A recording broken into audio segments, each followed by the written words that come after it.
Selamat sejahtera kepada Dr. Fatimi Hanafi dan rakan-rakan sekalian. Dalam video ini, kami dari Kumpulan 5 akan membentangkan hasil dapatan kajian dan poster kami yang bertajuk Hak Asasi Manusia di Malaysia. Sebelum kita menjurus kepada hasil dapatan kajian, saya ingin membentangkan bahagian pengenalan. Definisi bagi hak asasi manusia menurut United Nations merupakan hak yang dimiliki oleh semua manusia tanpa mengira bangsa, agama, jantina, kewarganegaraan, etnik, bahasa atau sebarang status lain. Terdapat 9 hak yang akan dijelaskan dalam video ini pada bahagian hasil dapatan kajian. Objektif adalah mengenal pasti jenis-jenis hak asasi manusia di Malaysia, menerangkan kandungan hak asasi manusia secara terperinci, dan mengidentifikasi isu-isu utama berkaitan dengan hak asasi manusia di Malaysia. Bagi menjalankan kajian ini, terdapat beberapa sorotan literatur yang telah dirujuk. Kajian dijalankan oleh Koo Ying Hui, Amnesty International, dan laporan tahunan Suhakan bagi tahun 2020 melaporkan bahawa hak asasi manusia di Malaysia sering mengalami pengembangan mengikut peredaran masa, namun mempunyai isu-isu yang menjadi ancaman kepada hak asasi manusia. Metodologi kajian merupakan kaedah yang digunakan bagi mencapaikan objektif kajian.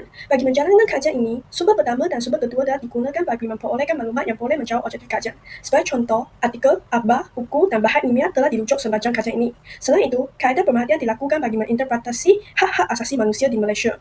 Persoalannya, apakah hak asasi manusia di Malaysia? Apakah kandungan hak asasi manusia di Malaysia? Dan apakah isu utama berkaitan hak asasi manusia di Malaysia? Pertama sekali, hak kebebasan diri merupakan perkara 5 dalam Perlembagaan Persekutuan dan ia mempunyai 5 asas. Antaranya ialah, tiada seorang pun boleh diambil nyawanya kecuali mengikut undang-undang. Selain itu, seseorang yang ditangkap boleh membuat permohonan di Mahkamah Tinggi serta perlu diberitahu tentang sebab-sebab dia ditangkap. Seseorang warga negara juga tidak boleh ditahan melebihi 24 jam kecuali telah mendapat perintah tahanan daripada magistrat. Antara kes yang berkaitan dengan perkara 5 ialah kes Ahmad Radwan Awang Dong yang didakwa membunuh Awang Jamil bin Awang Sani.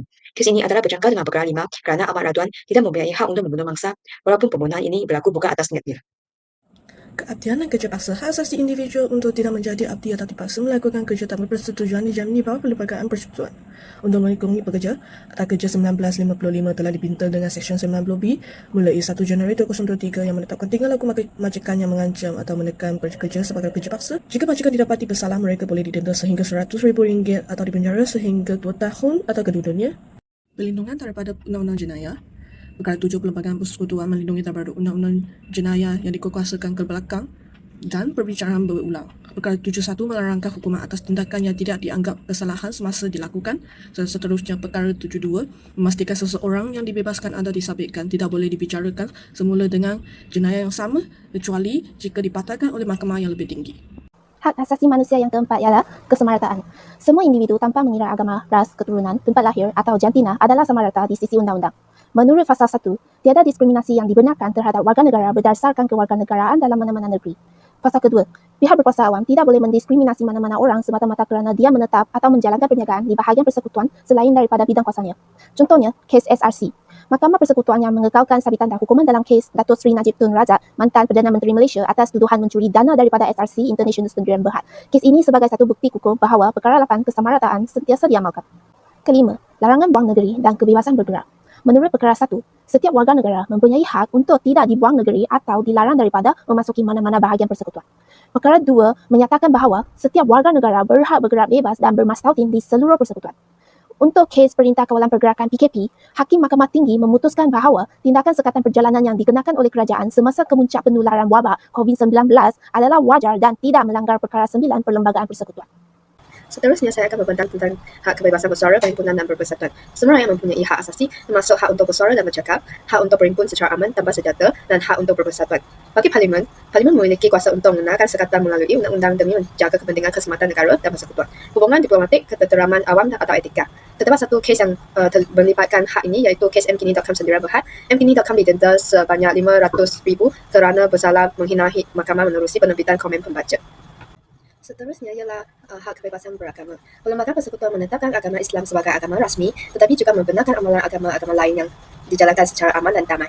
Dalam Seksyen 4, perkara ini telah membenarkan undang-undang negeri dan persekutuan untuk mengawal atau menyekat perkembangan ajaran atau kepercayaan agama Islam. Selain itu, dalam Laporan Kebebasan Agama Antarabangsa Malaysia 2022, dalam laporan ini telah membincangkan isu berkaitan jaminan perlembagaan, sikap tidak bertoleransi terhadap agama yang semakin meningkat dan menghormati minoriti agama. Selain daripada itu, hak berkenaan dengan pendidikan termaktub dalam perkara 12. Pihak berkenaan tidak boleh bersikap diskriminasi terhadap kemasukan murid-murid, pembayaran fee, dan pemberian bantuan kewangan atas apa-apa alasan. Selain itu, mana-mana agama mempunyai hak dan kebebasan untuk menubuhkan institusi pendidikan untuk kanak-kanak dan kumpulan itu. Bagi mereka yang umur kurang daripada 18 tahun pula, mereka harus mengikuti pelajaran agama yang ditetapkan oleh ibu bapa atau penjaga. Tiada sesiapa pun yang boleh dipaksa untuk menerima ajaran agama lain. Contoh kes yang berkenaan ialah sekolah Wenapula. Terdapat beberapa pembukaan berpendapat bahwa penubuhan sekolah vernakular telah melanggar perlembagaan dari segi penggunaan bahasa. Namun begitu, hakim telah menyatakan bahwa kewujudan sekolah vernakular telah diiktiraf dan dilindungi selama tidak pernah mencakupi perlembagaan persekutuan. Hak asasi manusia yang terakhir ialah hak terhadap harta, iaitu merujuk kepada kuasa seseorang individu terhadap sesebuah harta. Hak ini merupakan perkara 13 dalam Perlembagaan Persekutuan Malaysia. Terdapat dua fasa dalam perkara 13, iaitu fasa pertama yang menjelaskan bahawa harta seseorang individu hanya boleh dilucutkan mengikut undang-undang, manakala fasa kedua pula menjelaskan pengambilan atau penggunaan harta orang lain perlu mendapatkan pampasan yang memadai dan tidak boleh melalui paksaan. Antara kes yang berkaitan dengan hak terhadap harta adalah kes Adong bin Kuwai di mana defendant yang mengambil tanah sekumpulan masyarakat orang asli bagi tujuan pembinaan empangan telah memberikan pampasan yang jauh lebih rendah daripada nilai semasa tanah tersebut. Akhirnya, Mahkamah Tinggi Johor Bahru telah memutuskan keputusan bahawa defendant perlu membayar pampasan kepada masyarakat orang asli sebanyak 26 juta ringgit terhadap tanah tersebut. Konklusinya, hak asasi manusia di Malaysia mengalami kemajuan. Namun, terdapat cabaran yang masih menggugat hak-hak tersebut. Maka, pihak berkuasa, NGO dan masyarakat perlu berganding bahu demi menjamin hak asasi manusia. Untuk maklumat lebih terperinci, marilah menyimpan kod QR yang akan dipaparkan bagi mendapatkan lampiran dan rujukan kajian kami. Sekian itu sahaja daripada kumpulan 5. Semoga harapan untuk mencapai hak asasi manusia mengikut acuan Malaysia boleh menjadi kenyataan.